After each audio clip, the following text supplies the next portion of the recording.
Today I'm gonna make some gingerbread Dutch baby pancakes with some poached pears. So let's start with some water. And we're gonna flavor the water with about a cup of sugar and then a handful of cinnamon sticks. And then I'm gonna take one vanilla bean and open it up because all the beans are actually right in there. And then I take the dull end of the knife, the top of it, and just kind of force the beans out.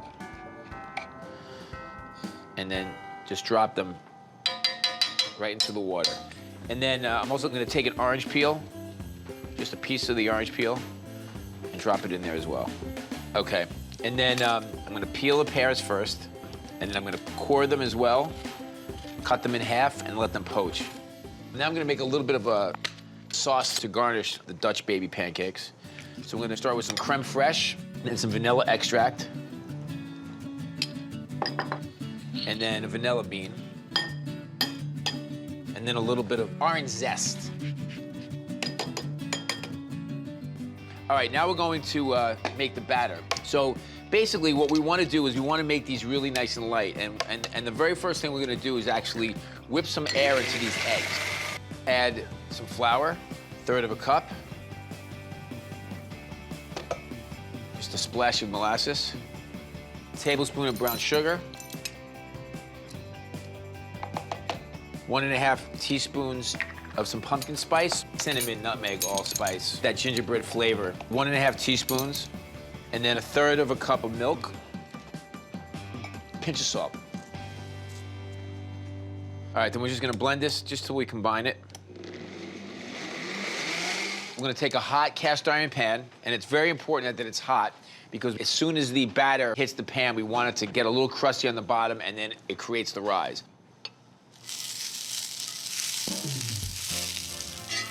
Make sure you butter the walls of the pan as well.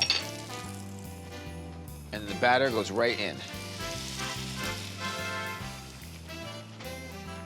You can see it's starting to cook. This is actually the way I cook cornbread as well. Get that nice crust on the bottom. Okay, 400 degrees,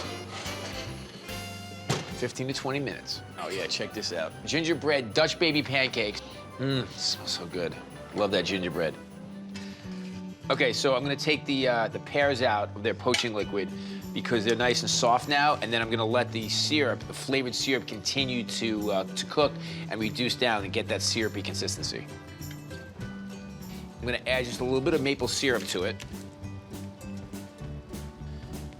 And then I'm gonna take my pears and just slice them up a little bit. I think just like in wedges. So I'm gonna let those cook for another minute or so. So they get that nice syrupy maple glaze on them.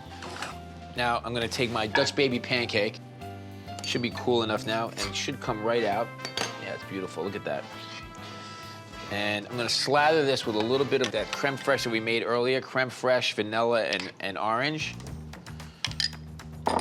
And then some of our pears. A little bit of that syrup. A little confectioner's sugar. Look how beautiful that is. That's a pancake.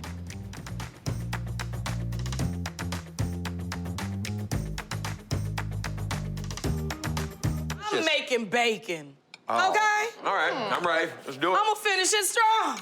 So, in the oven already at 400 degrees, I've got some bacon on a baking sheet without a wire rack as the oven is coming up to the 400 degrees preheat. So turn the oven on, put the bacon in on a cold baking sheet and let it rock, okay? While it's rocking, yeah, I'm just gonna render a little bit of the fat. This is revolutionary. This is a 2 baking bacon staged recipe. You get that? Is that your jam? Bacon recipe. So I am working with jelly.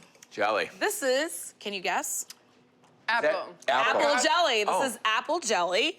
And to that, to make a glaze for my bacon, I'm going to add tons of thyme. You love thyme? Tons of thyme. Thyme and jam. 1 apple that you just, I mean, tiny cubes, right? Tiny cubes, tiny cubes. Beautiful.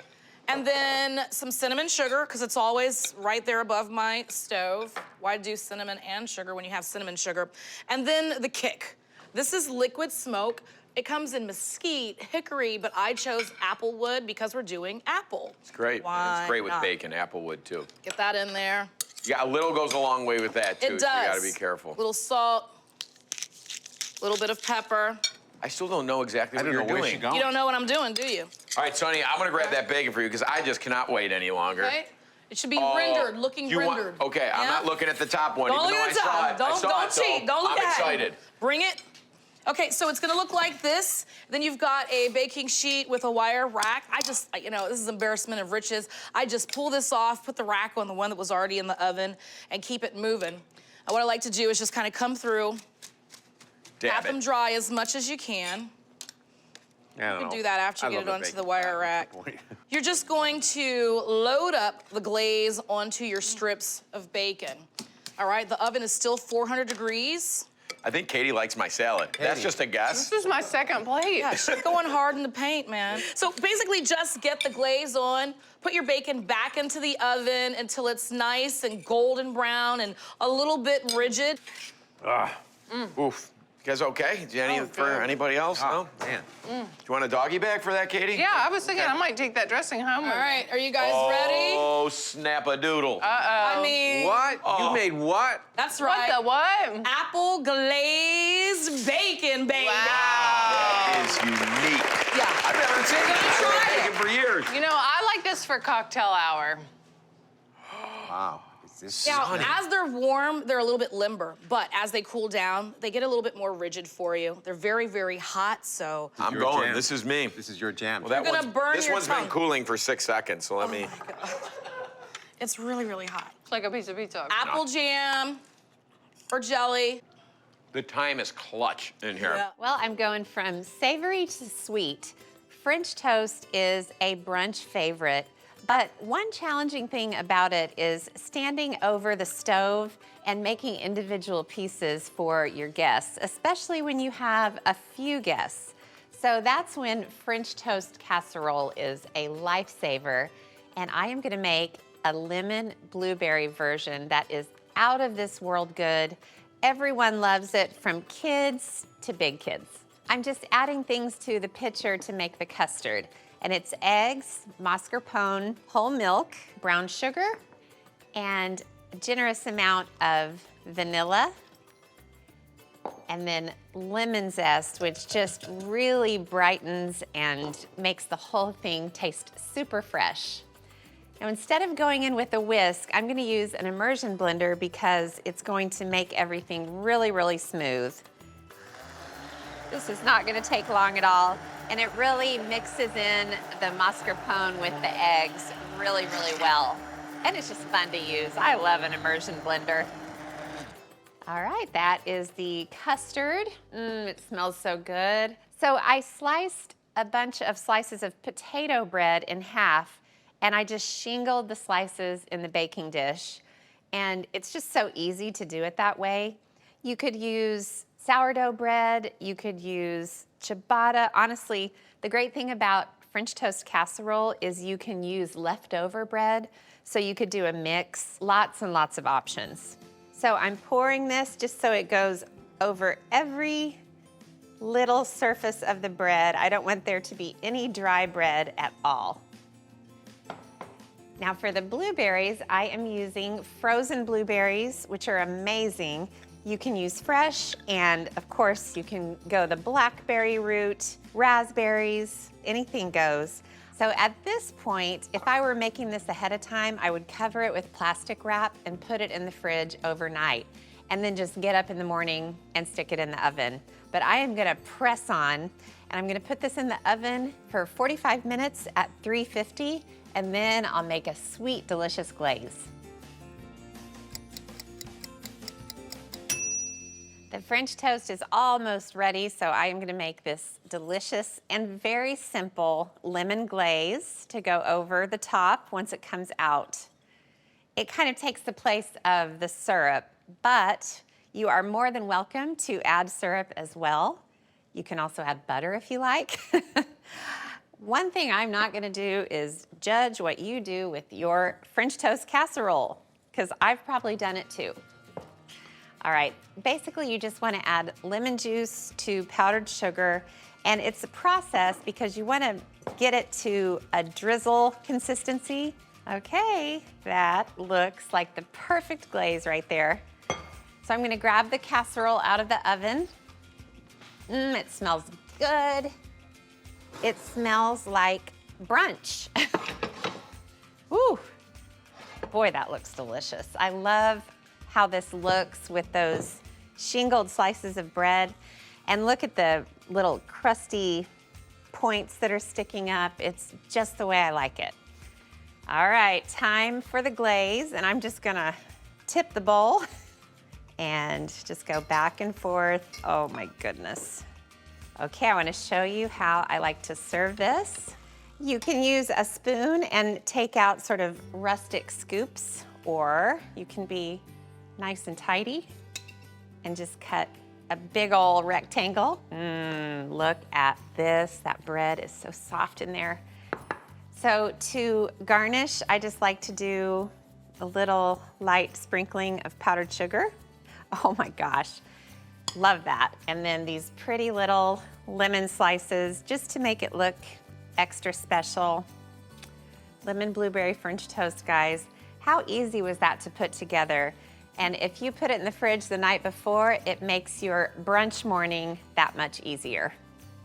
I have to try this. Oh, divine. Gosh, that tastes like it's from a nice little French bistro in Oklahoma. Let's make some scones. Pumpkin, cranberry, flavors I love very much. A scone is kind of like a rough and tumble biscuit in a way. I love the sort of rustic feel of a scone. So let's fire away. We're gonna start with a couple of cups of flour, a third cup of light brown sugar, some cinnamon, a teaspoon of baking powder, some ginger, and then half a teaspoon of baking soda, and a pinch of salt. Those are the dry ingredients. Just gonna mix these up. So then we're gonna take half a cup of butter, and I'm gonna just very carefully take a pastry blender and just cut the butter into the dry ingredients so that we don't mix it completely, and that's gonna actually help give it that flaky texture. So we have a third cup of buttermilk, nice and tart, half a cup of pumpkin puree, and canned pumpkin will do. Some vanilla extract,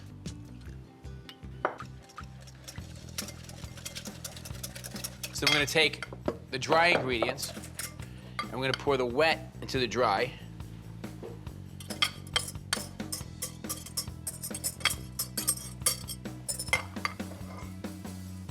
Just until it's mixed.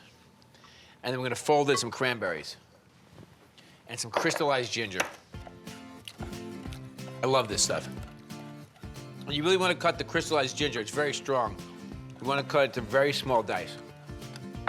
You know, the ginger is naturally spicy. There's a little sugar on the outside. It's gonna be a tiny bit sweet. We have the tartness of the cranberries. Just gonna fold these in, just so all this is mixed together, the wet and the dry.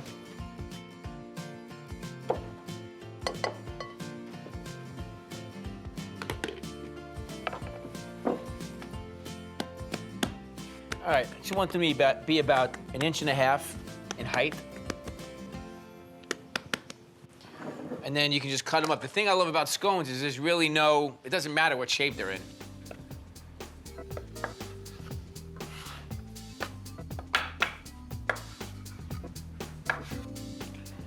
Almost like a pie.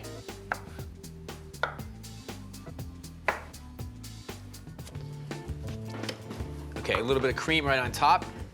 These look very pretty. And this is gonna help give it a nice sort of golden color. So 375 degrees for about 20 to 25 minutes. Sprinkle a little sugar. Pop them in the oven. It's gonna smell like scones in about 10 minutes. All right, 375 for about 20 to 25 minutes. It's gonna start smelling like scones in here in a couple of minutes. My heavy cream, and I let it actually sit in the refrigerator so it gets nice and cold. and the bowl itself gets really nice and cold as well. So we're gonna put a whisk on here. Okay. So we're gonna let this go. And we can just let this go. I'm gonna put a little bit of salt in here. And we're gonna make our maple butter. Good maple syrup. Let's check our scones. The cake tester comes out dry, which means that they're ready. So we're gonna take these out and put them on a rack. We're gonna let these cool for a minute. We'll keep making our butter.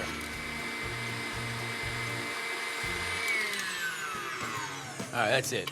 We're actually waiting for it to separate, so it actually almost looks like it's curdled cream, but that's when you know you have butter. So just gonna take this out.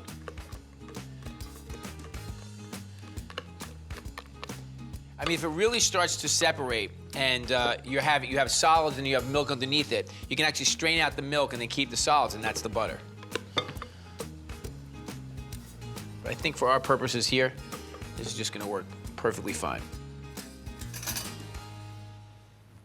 Look at that, pretty nice. So we take a little bit of our butter, our maple butter.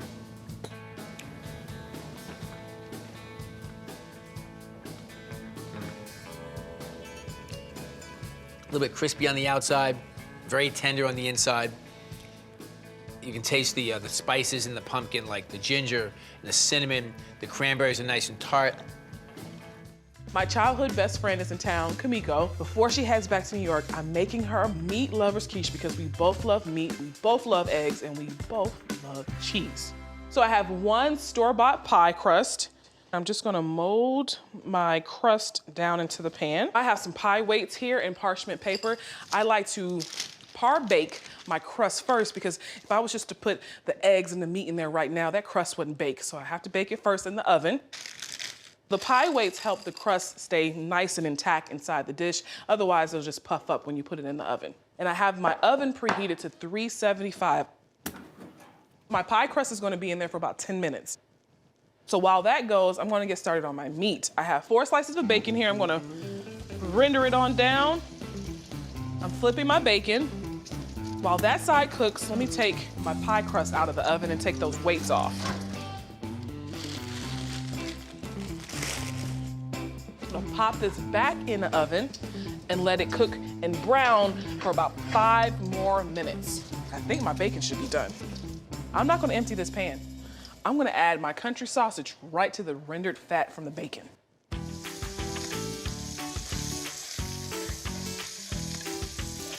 Before I take this off the heat, let me grab my pie crust. That's done. All right, okay. Now I'm gonna build this quiche. I'm gonna cut up some green onions. I have 6 eggs here.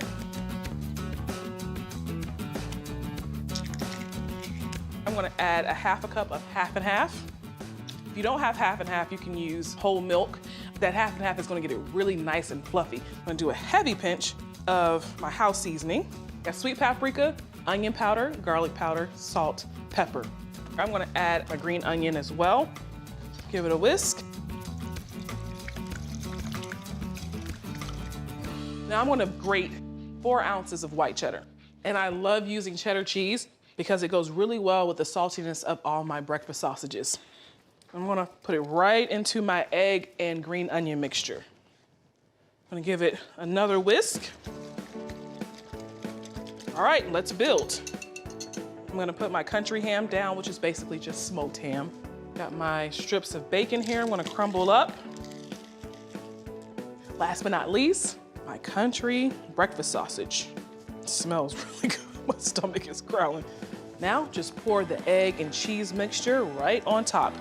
And this is gonna be incredible. Smooth it out. All right, I'm gonna pop this in there and let it cook for about 20 to 25 minutes or until the eggs are set. I think my meat lover's quiche is ready to come out of the oven. I can tell it's gonna be nice and cheesy, and look at the brown on the crust. That's my favorite part of the quiche, the cheese and the crust. We're gonna start our caramel. 1.5 cups of honey. So this is clover honey. I would say clover honey is probably the most popular honey that you'd find. I'm gonna take 1/2 cup of cream.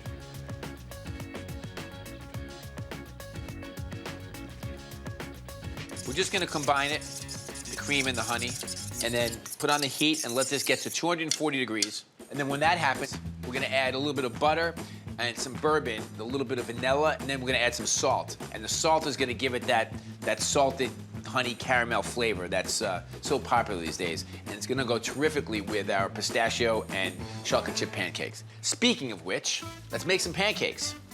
We're gonna start with 1 3/4 cups of all-purpose flour.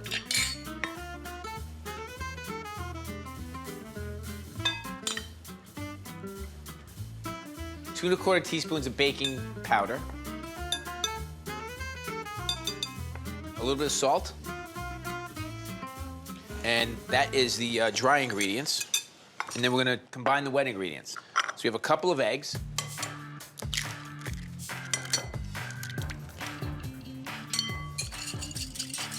One and a half cups of buttermilk.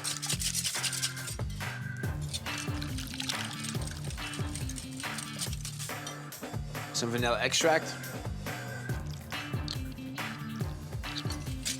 2 tablespoons of honey. 3 tablespoons of butter. It's melted, so it will incorporate into the wet ingredients. Then some orange zest. And then we're gonna chop up some pistachios and some semi-sweet chocolate.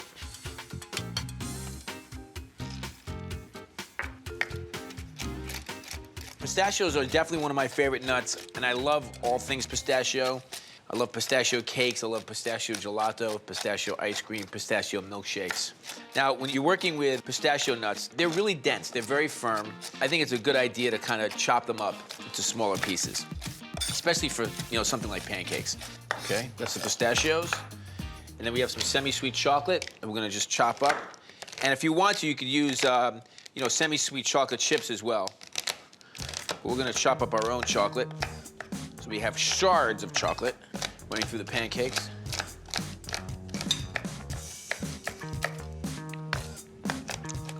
Not too bitter, not too sweet. They call it semi-sweet. Okay. I'm gonna put the wet into the dry, just until it forms a batter, and then we'll fold in the pistachios and the chocolate chips, or the chocolate shards. Smell that orange zest. When the pancakes hit the griddle or the pan, you're gonna smell the orange immediately. All right, chocolate and pistachios. So I think these are a little bit thick. I'm just gonna add a splash of buttermilk. I love buttermilk because it has like a little tang to it, but also promotes a tender pancake. Okay. Check on our caramel. Now we're 240 degrees. We're gonna add a little bit of vanilla, a tablespoon of bourbon, a couple of tablespoons of butter, and some salt. After it gets to 240, then you can just add the ingredients and kind of swirl it around, and we'll have our caramel. That looks great. So good. First thing I taste is the chocolate and the orange together. And the crunchiness of the pistachios is in there, but the pistachio flavor isn't overwhelming, and that's good. And then you get a little bit of that sweet and savory thing happening with the caramel sauce. Pumpkin scones with coffee glaze. I'm combining packed brown sugar, very packed, with some all-purpose flour and baking powder, and then a good amount of pumpkin pie spice. I don't think there's a scone on earth that I don't love, but there is something about pumpkin scones that really lights my fire, especially this time of year. Now I'm gonna sprinkle in some cold pieces of butter, and then I wanna cut the butter into the dry ingredients using my trusty rusty pastry cutter. I'm gonna keep going until these resemble coarse crumbs. All right, that looks great. So now I'm gonna make the pumpkin mixture, which is just pumpkin puree and 2 eggs and heavy cream. Ooh, that's a good combination. And then I'll whisk this together. Now, this is not pumpkin pie filling, it's pumpkin puree, and sometimes those things are easily confused. Pumpkin pie filling has spices and everything in it, so this is just the straight up pumpkin because we already added the spices to the dry ingredients. Whew, that was a long explanation. All right, so you guessed it, this gets mixed in with the dry ingredients, and I just kind of add it slowly while I move it around with the spatula just to make mixing that much easier. And I don't want to just mix this to smithereens because I don't want the scones to be tough. So I'm just going to kind of stir it lightly until it all comes together in a magical orange dough. All right, so I'm going to turn this out onto the board. And if some of the dry isn't all totally mixed in, that's normal, because it'll get mixed in when you form it. So basically just turn it over a couple of times just to get everything mixed together. And this dough is so moist because of the pumpkin, so you don't even need a rolling pin. You can just use your fingers to push it into a long rectangle. Okay, so you can see what I did here, Paige. It's just basically a long rectangle. It's about 15 inches by about 2.5, 3 inches.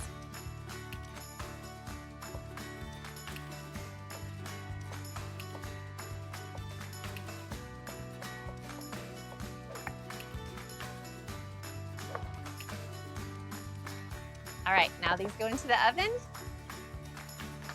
We're gonna bake these at 425 degrees for about 20 to 23 minutes until they're perfect. And then we'll let them cool and glaze them. The scones are just about cooled, and look how pretty they look, Paige. Oh man, it's all I can do not to eat one of those right now. Okay, so I'm making a delicious coffee glaze, and I just sifted a bunch of powdered sugar into a bowl. And I'm gonna add a little pinch of salt because that just always helps things not get too sweet. And then to the powdered sugar, I'm gonna add some very strong coffee and some melted butter. And then I'm gonna get in here with the whisk and turn this into a glaze. All right.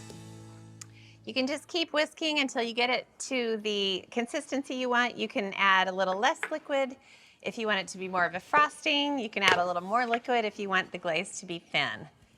So I'll grab a spoon and just spoon it over a scone. Oh man. And I want most of it to stay on top. If a little of it kind of dribbles over the side, that's just fine because it makes it look just a little more decadent and rich. And then I'll take a little pumpkin pie spice, a little more, and sprinkle it on. How good does that look right there? Woo, wow. All right, I'm gonna do the same thing to the rest of the scones. All right, pumpkin scones with coffee glaze, a little sprinkle of pumpkin pie spice. I've got to let them sit, and then I'm going to fill the basket with them. They're going to be just perfect for Aunt Mabel.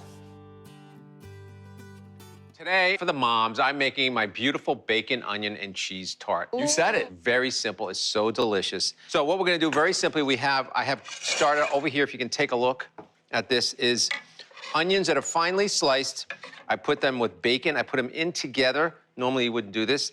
All I want to do is render it lightly. I'm just getting to soften the bacon up with the onions, and I didn't add any salt because the bacon's very salty. I'm going to add some pepper. The thing here is I'm just getting it started because it's going to cook again in the oven. This is usually you fry the bacon, get it crisp, take it out, and then fry in that fat. We don't want that. Now, if it gets a little hot, a secret I have, I know, Alex, you do this all the time in the kitchen as well, a little water. Water stops everything, and it produces steam. It lets it stop the caramelization, and if you want to restart it, put it back on the fire, and if it gets too brown again, put some water in. So this is just about done. I'm gonna turn it off and let it just hang out in the pan.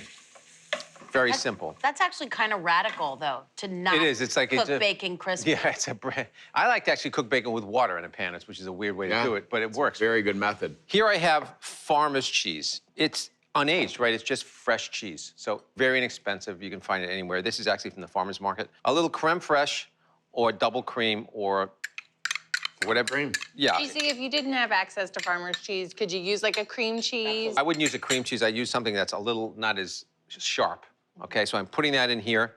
The creme fraiche, 1 egg yolk, a little salt and pepper. Yeah. That's a good looking egg yolk. How about orange. how about just like the cheap date? No problem. Could I mix cream cheese and sour cream? You half sure and could. half? You could do sour Soft cream. You could, cream absolutely. cheese. What you're trying to do is get this consistency. You do need the yolk.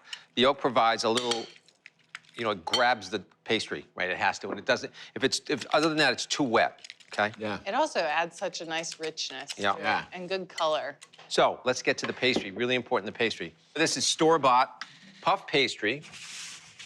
GC, don't you think that puff pastry is one of the things that store-bought is just as good, if not better, than Yeah, homemade? I got a whole list of things that are store-bought that are fine. To me, it's like brownie mix and puff pastry, always store-bought. There's nothing wrong with going to the store and buying stuff. You see how thin that is. Can you get in there and see how thin that is? So I've really rolled it up very thin. All right, so you took the store-bought Yes. out and you just ran a pin over it. So much so that one layer, there's another one of these in there. So then you could actually make two with this whoa. mixture. So it's inexpensive and efficient and delicious. So our oven is on 425. We're gonna get some fresh thyme here. Did you grow this, Jeff, for me? Yeah, I did in my vertical garden right there. That's upcycled. 28-ounce cans of San Marzano tomatoes. We're gonna put some fresh thyme in here. Just a little bit. If you drop the herb in, the stem, it's fine. Don't worry about it. I love that you didn't cook it in yet. No, you don't wanna cook this in yet, no. Bacon and thyme and onions. Okay. So we're just gonna assemble. This couldn't be easier. Before we do that, let me get, I'm gonna dock it, which is, usually they have a docker, which is a rolling pin with little spikes on it, but you just use a fork. And the reason why you do this is to sort of decrease the rise of this without going to the edge, because the edge is gonna form a little rise, so it's gonna look higher in the edge and lower in the center. So don't- Crust. don't- Pizza crust. Yeah, you get We're something going like for that. it. But this is puff pastry and it has a lot of layers of butter, so this really flies up. Poofs. It's a poof pastry. So we have it on a parchment paper, easy cleanup. We're gonna take our egg creme fraiche, delicious mixture here, and just spread it. Not a lot. I love a fancy recipe like this that's actually minimal effort. It's not much at all. People are very impressed with this. I make this all the time. There's so much flavor going on in there. Okay, so now we're just gonna take our onion, thyme, bacon mixture. It's like, this is sweated. It's not crisped up, really important. And we're gonna be generous with this because this is really where all the incredible flavor comes from, is that bacon. And the bacon has gone into the onion, which is even better. Oh, this is gonna get bubbly. The onion's gonna continue to cook. The bacon's gonna go to the next level. It's still not gonna get really crispy. That's not what we want. But what's really gonna make this thing is the combination together with that puff pastry and some chives on top is like to die for. Okay, It is. in the oven, 425, 25 minutes Till it's poofy. till it's cooked. I like the border. You got to leave that border around there just so you have something to grab onto. Well, you're gonna see the border in a second. Can you do a stuffed crust like with like mozzarella Oh sticks? man, this looks You good. see that? So that's just like, Oh, see, that's Geoffrey. because you've left that, and I always like to garnish this with, Oh, don't burn yourself, buddy. worry, with a little fresh chives. Cut your chives if you can at the last minute. Why is that? You'll use less. Yeah. Because you have these chives, then what do you do with them? And you throw them in like anything, and it doesn't make any sense. Cut them like this, wrap them back up in a wet paper towel, Smart, okay? smart, smart. Are we ready to So taste? pretty. Oh, And I know just you're so, not done garnishing. No, I'm yet, not. though. For Alex, I had to put something extra. So I'm gonna put a little pecorino romano. This is a Geoffrey Zakarian But I love dish. pecorino It has romano. pecorino romano. Yep, and chives. I think of you every time I get out pecorino romano now. I'm happy that that's what you think of. Okay, little pizza peel. These are fantastic. They're easy. Pizza cutter. They're just easier. Pizza cutter, yeah. Yeah. Look at that. You got it, bro. You put that out on the board like that, warm, man. with a bottle of champagne, and you will devour this, literally. Ooh, that looks wow. good. That crust. You know I'm dying. You're right, champagne would be so perfect with that. Just the cheese, the onion, the bacon is just cooked enough, still pliable, and just the development of that puff pastry is so timely, but it adds so much, all those layers of butter. It's flaky, it's crispy, it's just buttery enough, and it's thin. We're gonna make some brown butter, bourbon, maple baked donuts. In this case, we're actually gonna bake the donuts. So these are actually a little bit easier. I'm starting by browning some butter. This is a whole stick of butter. I'm gonna need half of the stick for the batter, or for the dough, and then I'm gonna use the other half of the stick for the glaze. We're gonna start with 2 cups of all-purpose flour.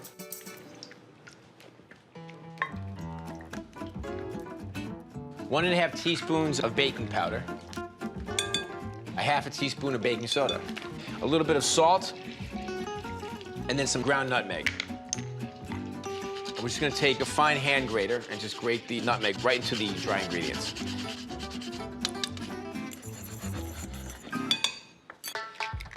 A couple of eggs. 2/3 of a cup of sugar. And some vanilla extract.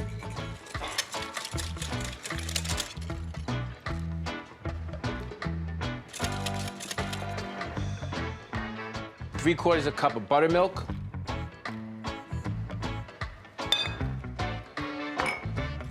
Buttermilk is going to give us some tender donuts. A little bit of tanginess in there as well. You know, buttermilk is one of my favorite ingredients. I don't know if you saw the buttermilk brunch show.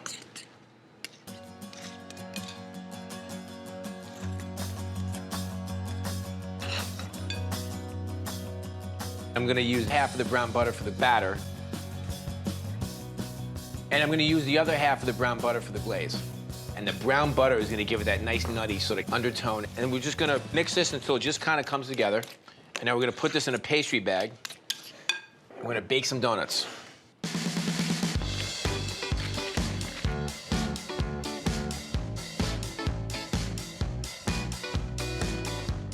So we're gonna cut the tip of this off.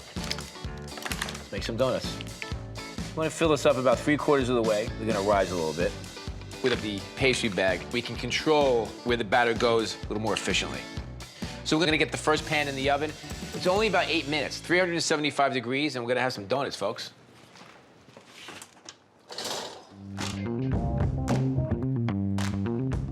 You can eat the donuts plain, they have a lot of flavor. But why have a plain donut when you can have a brown butter, bourbon, maple syrup glazed donut? That's really the question, don't you think? So we have some brown butter, a couple tablespoons of the bourbon. Let the alcohol from the bourbon sort of melt away. We're gonna add a little bit of maple syrup, about 1/2 cup. A little confectioner's sugar now, some powdered sugar. And I'm actually gonna sift it so that it doesn't clump up in the glaze. So you just want to stir this vigorously so you get all the lumps out. All right, there we go. I like nuts on my donuts. I like that crunch. So we're just gonna chop some toasted pecans. The donuts are incredibly tender, and you get a little crustiness from the bottom of the pan that it's baked in. And then you got that glaze. You taste the maple syrup right away. It's enhanced by the bourbon. Even the nuttiness from the brown butter and, of course, the pecans works out really nicely.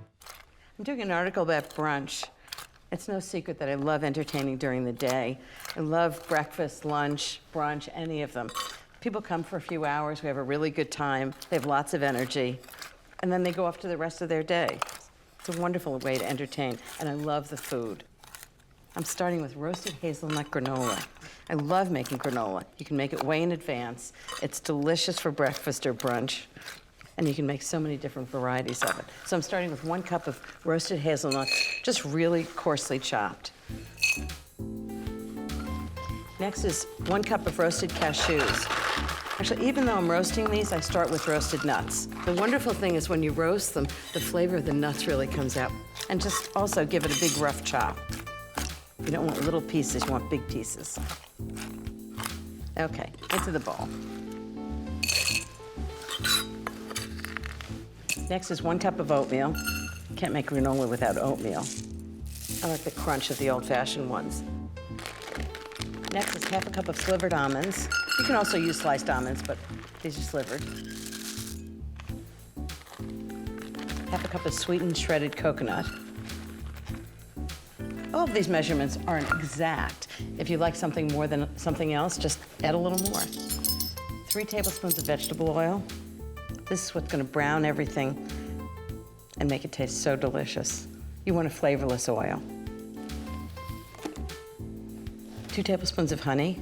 And if you do the oil first, the honey comes out of the tablespoon easily. a neat little trick. Again, put as much honey in as you like. Give it all a big stir. This looks good and healthy.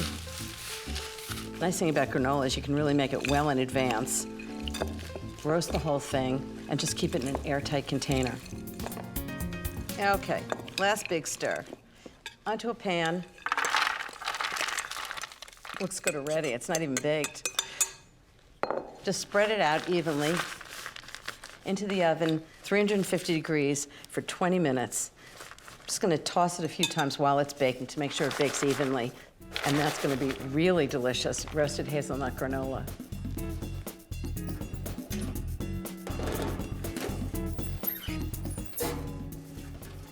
This granola smells so good, wow.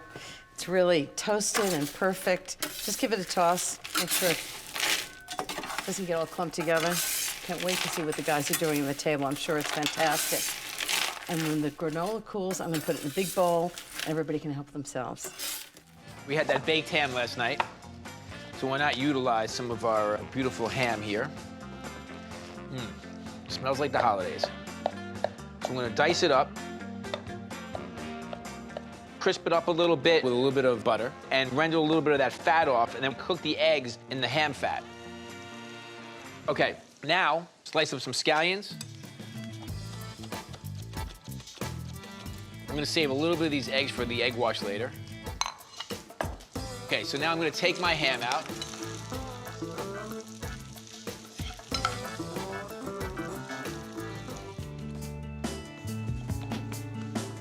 All right, I'm gonna add the green onions right to this, right before they're cooked. You don't wanna overcook them. You wanna undercook them a tiny bit because they're gonna go in the oven also. They'll keep cooking. So we're gonna take them out now. Beautiful. So we're gonna add some ham and then some goat cheese. Fresh goat cheese. Goat cheese is nice and creamy, it's a little bit tart. And you know what? I had some left over. Okay, so what I'm gonna do here is just very gently fold the ham and the eggs together with the goat cheese. And then I'm going to just put it on a sheet tray so it cools evenly. I actually have the empanada wrappers in my freezer all the time, so the dough's already made for me. You can use pre-made pie dough. I mean, basically, this is sort of like a pie dough. It's just not as rich as, say, like puff pastry, or even like a pie crust, like a French pie crust. We're just gonna make these a little bit bigger than they are. This gives you a little bit more room to work. I rolled out the empanada shells. I'm gonna fill them with the egg, ham, and goat cheese mixture.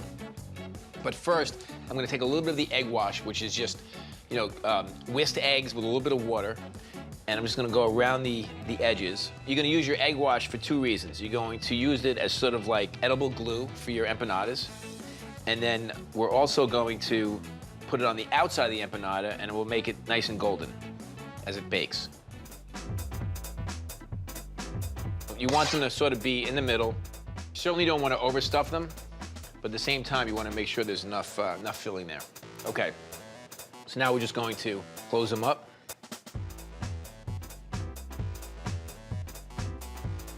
All right, then what I like to do is take a fork, and this helps to close them even more. And you know, the pastry is just as important as the filling. So you want it to be nice and crusty, golden brown. I'm gonna take a little more egg wash. Just very lightly brush the egg wash on top of the empanada. This is gonna make them nice and golden. So I'm just gonna make a slit, a couple of slits in the top of the empanadas just to kind of let the steam out, because otherwise you'll sort of steam the pastry, and we want the pastry to get crisp. All right, so we're gonna bake these 425-degree oven, so pretty hot, and they should take about 10 minutes. I'm gonna make a piquillo pepper sauce to go along with that. Don't stress out if you don't know what a piquillo pepper is. It's actually a red pepper that's been peeled and seeded and packed in some olive oil from Spain. Now, they're just like roasted red peppers. They have a little bit of a bite to them, so if you can't find piquillos, you can certainly use roasted red peppers for the sauce as well. So we're gonna start with a little bit of onions and garlic, and I'm gonna take my piquillos. And the great thing about piquillos, now you can find these in lots of places, is that they're roasted, they're peeled, they're seeded for you already, and you just take them out of the can, and you can start to use them. They're fantastic. Add just a splash of olive oil in there. We're gonna saute our piquillos. We're gonna put these in the blender with a little bit of red wine vinegar as well. Think about it, this is gonna be the sauce for the empanadas. a little bit of red wine vinegar. I like to put just a splash of honey in here just to kind of chill out the vinegar and the pepper a little bit. This sauce is gonna be beautiful, but it's also gonna taste good.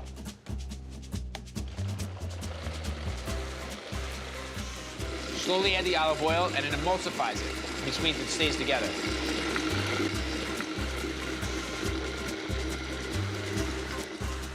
Just a splash of creme fraiche, just gives it a little creaminess.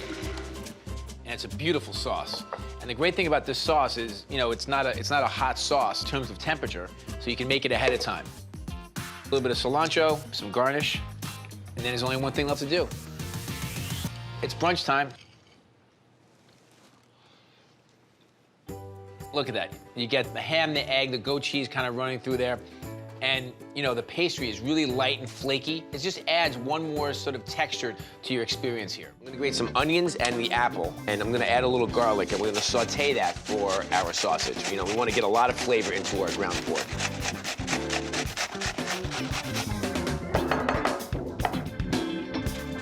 So we have a Granny Smith apple here, and the apple's obviously gonna lend a really nice natural fruitiness and sweetness to this.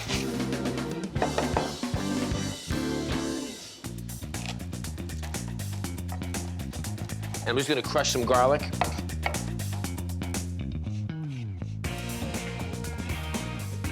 All right, so I'm gonna saute these vegetables with a little bit of oil, some canola oil.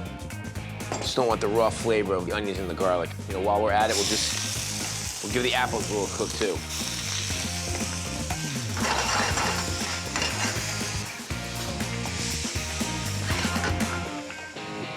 All right, so I need some ground pork.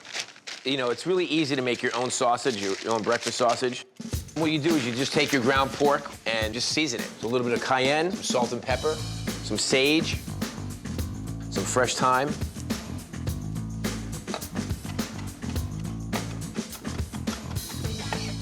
And then I can take my onions, garlic, and apple, a little bit of maple syrup, just a splash. Obviously, you don't want to make it sweet. I'm gonna put this back in the refrigerator, let all these flavors kind of get together, and then we'll form sausage patties, and then we'll cook them. All right, let's make some hollandaise sauce. I'm gonna take 3 eggs, 3 egg yolks. And I love eating eggs Benedict. It's, you know, it's an old school brunch dish. It's basically poached eggs with a sauce that has more eggs and butter on top. It's a good place to indulge, especially for brunch. So I like to cook my eggs right on top of the stove in a metal bowl. A lot of times people cook it over a double boiler, but this is the way I was taught, and this is the way I always do it. And the whole point is to really be careful not to scramble the eggs. You just want them to get this sort of pale yellow color, and obviously they're gonna get nice and light. We want to create a ribbon when we do that, so that it all stays together. All right, we're good. Now I'm gonna take some clarified butter. We're gonna slowly add to the cooked egg yolks so that they emulsify. If you add it too quickly, it's gonna separate, and really you're gonna have to start over. What you're looking for is a balance of butter to egg yolks in terms of flavor.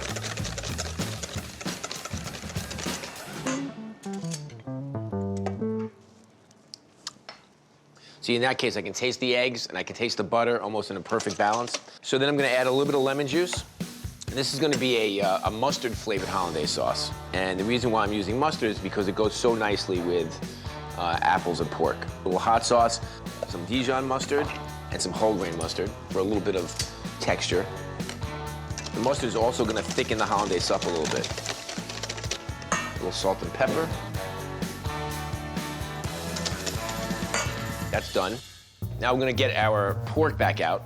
And I like using a cast iron pan for this. It's gonna give us a really nice crust on the outside. We're gonna make our patties. I'm gonna make them nice and flat. One of my earliest memories is pork chops and applesauce that my mother would make me. I always tell this story. She would cook the pork chops, and then to sort of gourmet up the meal, she would take like jarred applesauce and put cinnamon in it, and that was like big time gourmet, because there's cinnamon in the jarred applesauce. So, anyway, times have changed. So we're gonna take our pork sausages, them in our cast iron. I mean, basically, you're gonna look for the edges of the sausages to get really nice and golden. And so probably, because they're really thin, these are probably gonna take about 3 minutes on one side and a couple of minutes on the other. We just want the pork cooked through. They're gonna be great. Lots of flavor. Let's get the English muffins in the toaster, and then we'll talk about the poached eggs. People sometimes have a hard time poaching eggs, and they really shouldn't.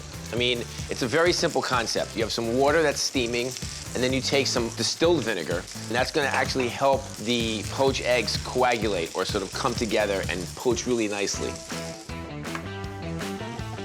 So you can see the sausages get a little crusty, but you want a nice crust on the outside of the sausages. And also, like, the apples in here are gonna cook a little bit quicker, so it's gonna give it a little bit of a darker color. It's okay. Just gonna use a little ramekin. Just in case I break the egg, I'm not gonna have to fish it out of the water.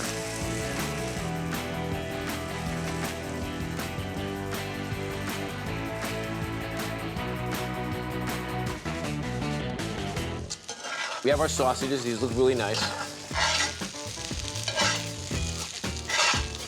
Beautiful. I'm gonna take a couple of English muffins, some of our pork and apple sausage right on top, and then we're gonna take a couple of eggs, our beautiful poached eggs, and then some hollandaise sauce. And the hollandaise sauce is flavored with some Dijon and also some whole grain mustard. Just put a little bit right on top. And then if you want to garnish with some fresh thyme, you remember we had some fresh thyme and sage running through the sausage, why not? Just kind of reinforce those flavors, and it looks good too. All right, let's give it a taste.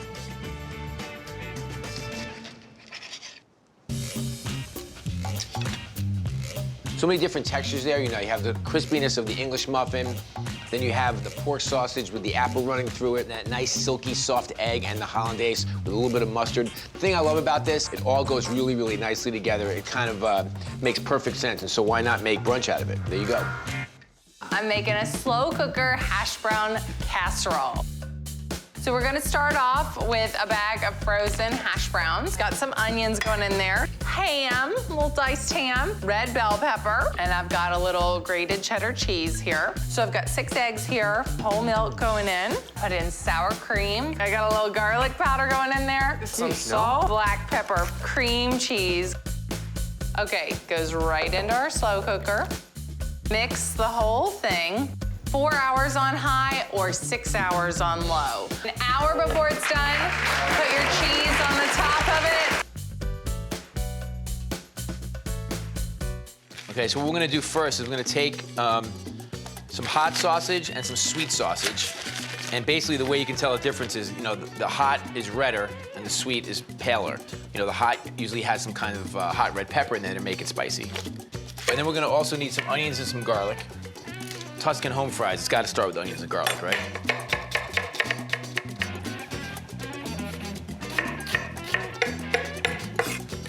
Crush our garlic up. And you wanna crush this very well, because, we don't want big pieces of garlic running through our home fries. Then we're gonna take our sausage, I'm gonna take it out of the casing. I'm gonna take a little bit of butter, then our onions, our garlic. Start to cook that. I'm gonna take some sweet red and yellow peppers, dice these up as well. And these are raw, so we wanna cook these a little bit. Then we're gonna take our sausage, and we're gonna saute our sausage right with the onions, the garlic, and the peppers. And this is where a lot of the flavor is gonna come in. I'm gonna dice up our new potatoes. Now, you can use Idaho potatoes if you wanted to. New potatoes, fingerling potatoes, any kind of potatoes you want. But what I suggest is that you cook them first. You can either boil them in water, which is what we did here, or you can roast them or bake them in the oven. And then what I like to do is just kind of dice them like this, because I want to get as much surface area of the potato exposed to the griddle so we get a nice sort of crusty texture. Let's get our potatoes on here. We're gonna season this with some salt and pepper, and then some paprika as well. All the best Greek diners in my neighborhood in New York, they add a little paprika to it and gives it a really nice color. I'm gonna coarsely chop some flat leaf Italian parsley. I'm gonna use a little bit of rosemary as well. You know, rosemary is a very strong flavor. You always hear me say, like, always add the fresh herbs at the very end. The one exception might be rosemary, just because it's not a bad idea to kind of let the rosemary cook, get a little softer, and also kind of mellow in flavor just a little bit. So I'm gonna put a little bit of the rosemary in right now. And we'll save the parsley for the very end. Okay, so if you notice, I haven't really touched this yet because I really want the potatoes and the onions and the sausage to really, you know, sort of get a really nice crust on the outside. And if I keep moving it around, that's not gonna happen. You can see some of the potatoes are starting to get a really good crust on the outside. It smells amazing. See how nice and crusty it's getting on the underside? So now we try to flip the potatoes that have not been flipped on this side, and we do the same thing on the other side. And if the potatoes start to break up a little bit, that's good. I don't want al dente home fries. No interest. So we're gonna put some parsley on top, and we're just gonna fold this in, and then we're done. And you see the parsley at the very end just adds a really nice hint of freshness. Okay. Gorgeous. Maybe just like a little sort of splattering of extra virgin olive oil. Keep it in the Tuscan style. And then a couple of parsley leaves on top. Let me tell you about those pumpkin cinnamon rolls. They are amazing. First, I made the dough. I just put some milk in a saucepan with vegetable oil and sugar.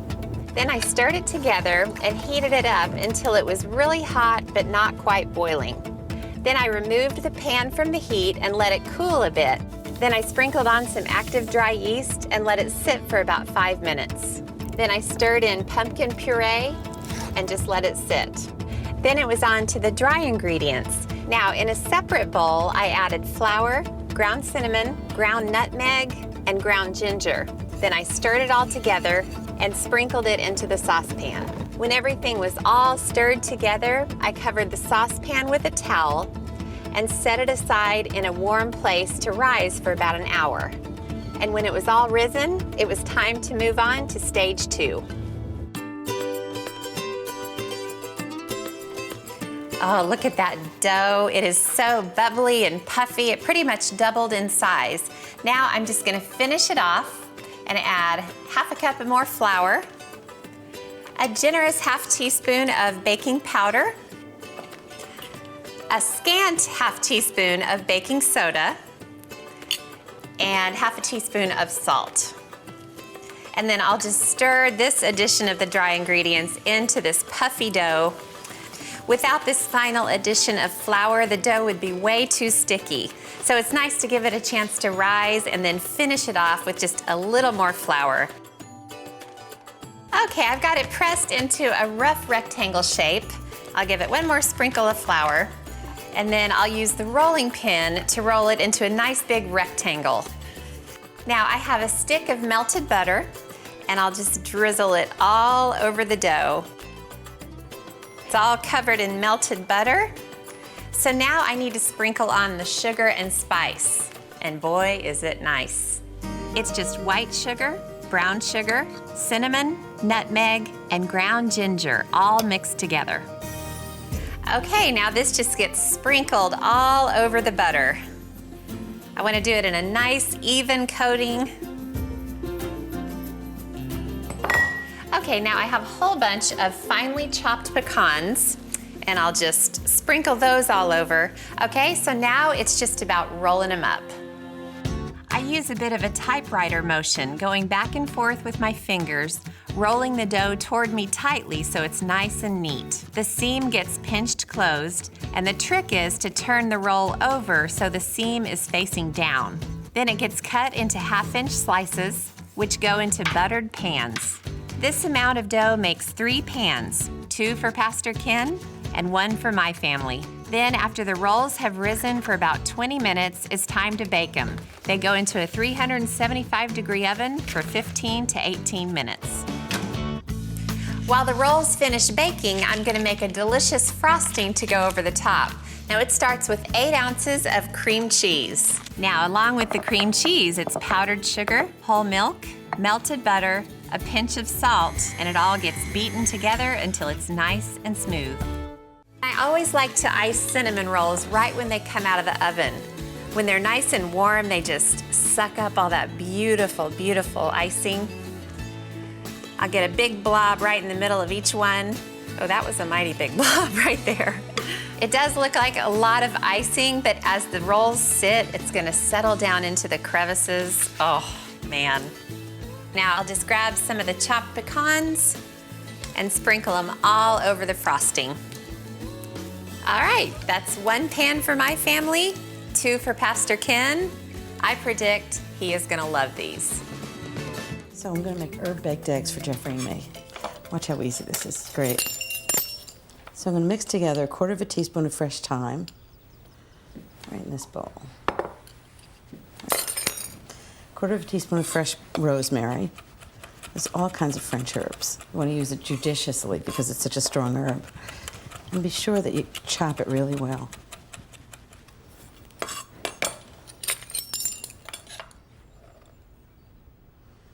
Into the bowl. 1/4 teaspoon of fresh garlic. This has all kinds of Provençal flavors in it.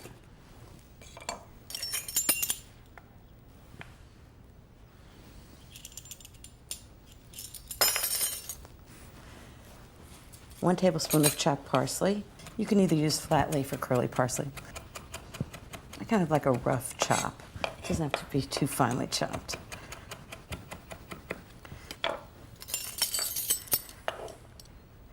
One tablespoon of parsley and 1 tablespoon of Parmesan cheese. Just be sure to use good fresh Parmesan cheese. Okay, so these are the gratin dishes that the eggs are gonna go into. And I'm gonna crack 3 eggs into each bowl. You wanna do it really carefully so you don't break the yolks.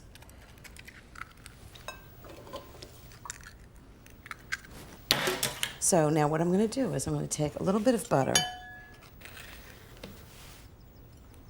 put it in the gratin dish, a little bit of cream, just drop, oops.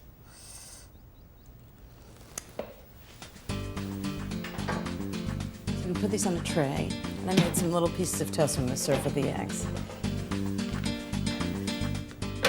I'm gonna put these in the broiler for about 3 minutes till the dish gets really hot and the butter is nice and bubbly. And then when the eggs hit, they'll start to cook immediately. So the cream and butter for the eggs, probably done. Perfect. It's nice and hot and bubbly. I'm gonna carefully slide the eggs into each one so don't break the yolks. They'll just start to cook immediately. So the dish is really hot. And then I'm gonna put on my mixture of thyme, garlic, rosemary, parsley, and Parmesan. It's all very Provençal. Salt and pepper.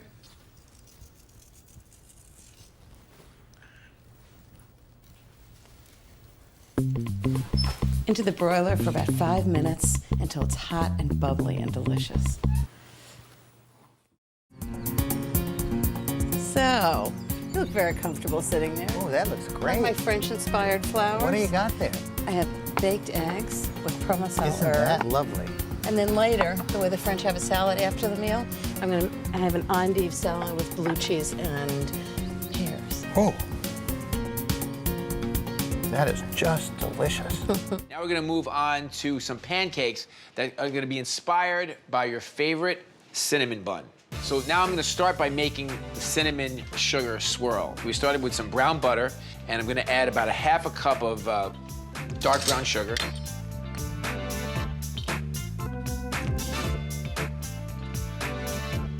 And then a couple of teaspoons of cinnamon.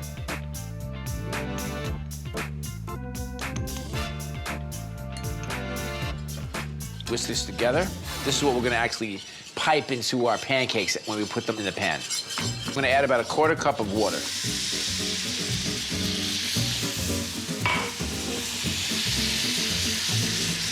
It's gonna get a little thick, a little syrupy, and the cinnamon is cooking. It smells great here. I wanna keep stirring it because I don't want the cinnamon to clump up, or the sugar. And a couple of tablespoons of cream.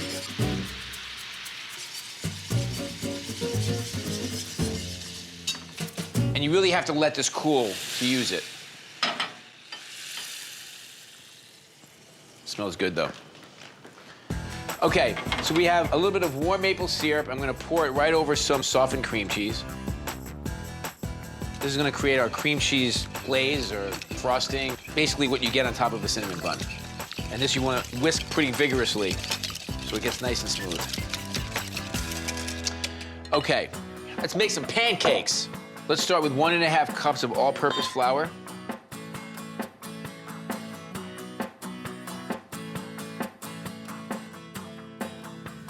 You know, I always have my recipes written down for batters and doughs, but you don't have to write them down, because all you need to do is go to foodnetwork.com/brunch, and the recipes are right there for you.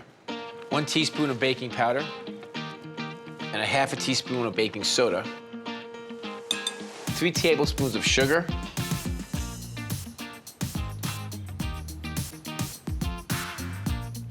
a good pinch of salt.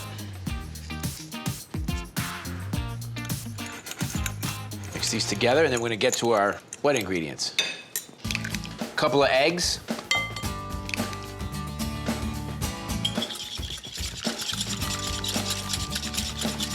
½ cups of buttermilk.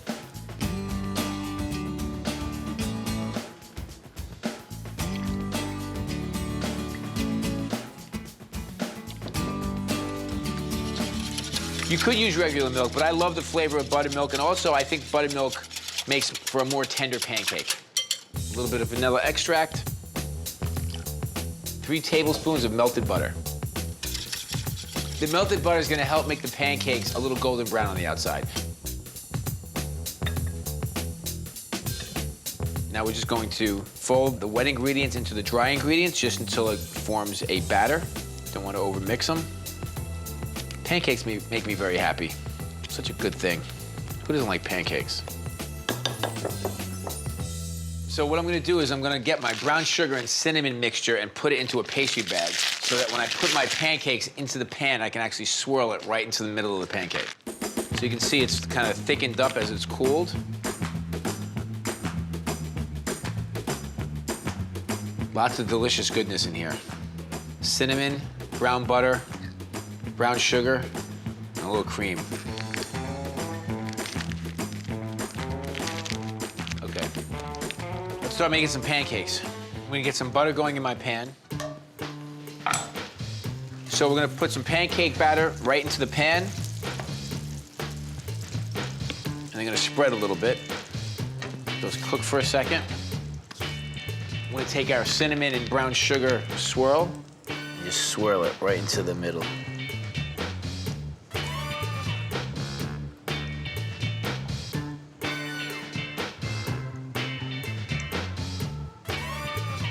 So what we're gonna do is we're gonna let the pancakes cook on one side, get them nice and crusty, and then we'll flip them over really quickly on the swirl side down, just to kind of cook the top of it. But for the most part, you're gonna cook them on one side, say like 80% on one side, flip them over for another 20% of the time, and then we'll be done.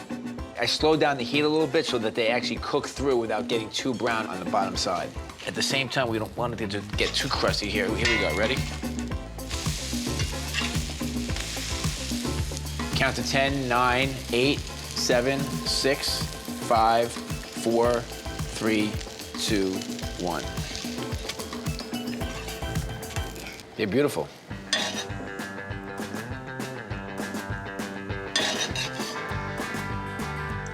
It's almost like you kind of slice the pancake in half and you reveal the cinnamon right there. Let's give some of these a taste. They're really beautiful. I'm gonna chop some pecans, some toasted pecans. And we're gonna take our maple and cream cheese glaze or sauce.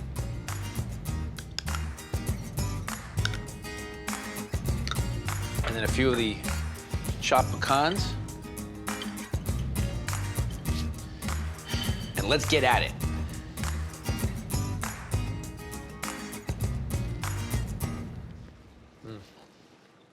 You know, it really tastes like one of those glazed cinnamon buns with the cream cheese and the maple glaze on top of the bun itself. We have the cinnamon and the brown sugar running through that swirl.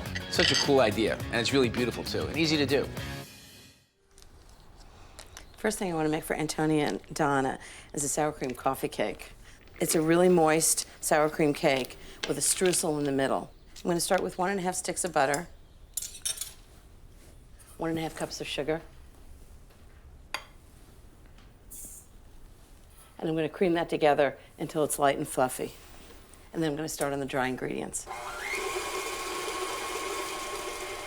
Okay, so the first ingredient is cake flour. Cake flour I found is a little lighter and fluffier, so that's what I use. 2½ cups of cake flour, 2 teaspoons of baking powder,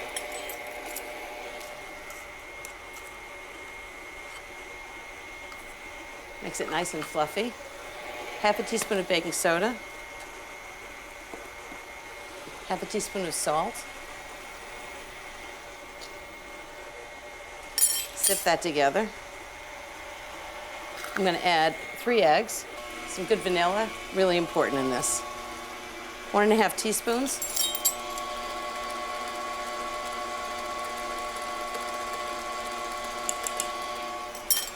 And 1¼ cups of sour cream. This is what makes it really moist.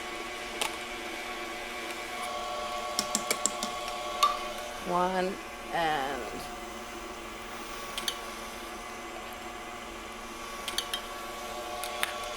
ugh, got it all over the mixer too. Okay, now I'm going to turn it on low, lowest speed, and just slowly add all the dry ingredients, just with your hand. And beat it just until they're really mixed. Now for the streusel, the good part. So I'm going to just combine it in a bowl, 1/4 cup of light brown sugar, 1/2 cup of flour. This is the crumbly part of and the flavorful part. 1½ teaspoons of ground cinnamon, 1/4 teaspoon of salt, and 3 tablespoons of butter, which I'm going to just crumble into the streusel. Clean hands, best tools. Sour cream. I don't know how traditional walnuts are for a streusel cake, but I'm going to add some because I think it turns up the flavor. So about 3/4 cup of chopped walnuts. You can just buy them already chopped. But if you don't like walnuts, just leave them out. It's still delicious. And just crumble all of that together. Okay, now I'm going to put the cake together. But I've buttered and floured this. What I'm going to do is put half the batter in the bottom. I'm going to take 3/4 of the streusel and just spread it evenly on the top of the batter. So there's going to be streusel in the middle of this cake as well as on the top. I'm going to take the rest of the batter, put it on top. Just sort of place it on top, and then I'll smooth it out later. And then more streusel on top. And it's amazing how much this gets really moist and light. So into the oven, 350 degrees for 50 to 60 minutes, and we're going to have a really good cake.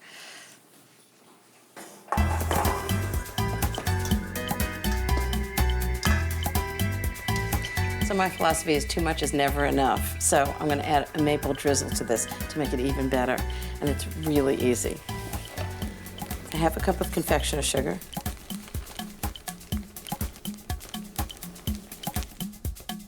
And 2 tablespoons of maple syrup. I really like good maple syrup.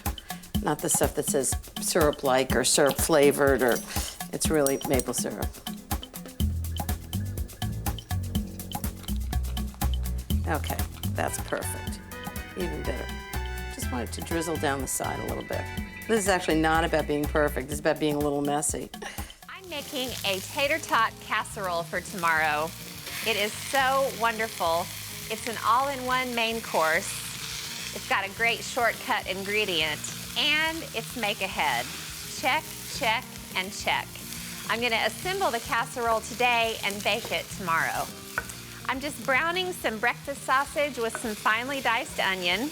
I'm gonna let the sausage cook all the way through. And while it does, I'm gonna grab that shortcut ingredient. Frozen tater tots. So easy. All I need to do is get them into a buttered baking dish.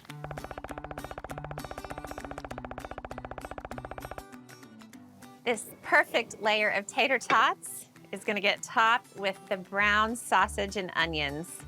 And it's fine that this is hot. It's gonna have a chance to cool down before I add the other ingredients.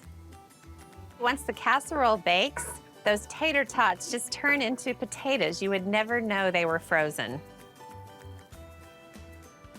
Okay, that is all the sausage. Now I'll start working on the egg mixture. This casserole has a lot of cheese, so I'm gonna grate up some cheddar and some Monterey Jack. It's probably the cheese combination that I use the most in my kitchen. Okay, that's enough cheddar. I'll start grating the pepper jack. Love pepper jack cheese, it's so creamy and I love the spice. Okay, that's it for the cheese. Get it out of here. I've got 4 eggs that I cracked into the pitcher. And I'll add a cup of milk. It's whole milk just to make the whole thing a little more rich. And speaking of rich, a little bit of half and half, just about half a cup or so. Now the sausage is really flavorful and plenty salty, but I'm gonna add just a little bit of seasoned salt, about a 1/4 teaspoon. And for some spice, a little cayenne pepper. Really simple. And then I'll whisk this together. Okay, that is nice and mixed. So I'll add some green and red bell pepper. I seeded it and pulled out the membranes, and then I diced them really fine. Okay, the last thing to add to the egg mixture is half of this cheese. The other half is gonna go on top of the casserole. I'll give it a quick stir. And then this beautiful concoction gets poured over the sausage, which is cool by now. And look at all that chunky wonderfulness. Make sure it's all even. And then the rest of this cheese goes on top. This is a cheesy, cheesy dish. Now I've just got to cover it with foil, stash it in the fridge overnight, and tomorrow when it comes to baking and serving, well, that's gonna be a cinch. I'll get the casserole into the oven at 350 degrees for 25 minutes. Then I'll take the foil off and bake it for another 20 minutes. Then when it's hot and bubbling, I'll get it out and onto the counter. And everyone will have a lovely, hearty helping. Oh boy, check out all the tater tots and sausagey, oniony, eggy cheesiness. Fantastic.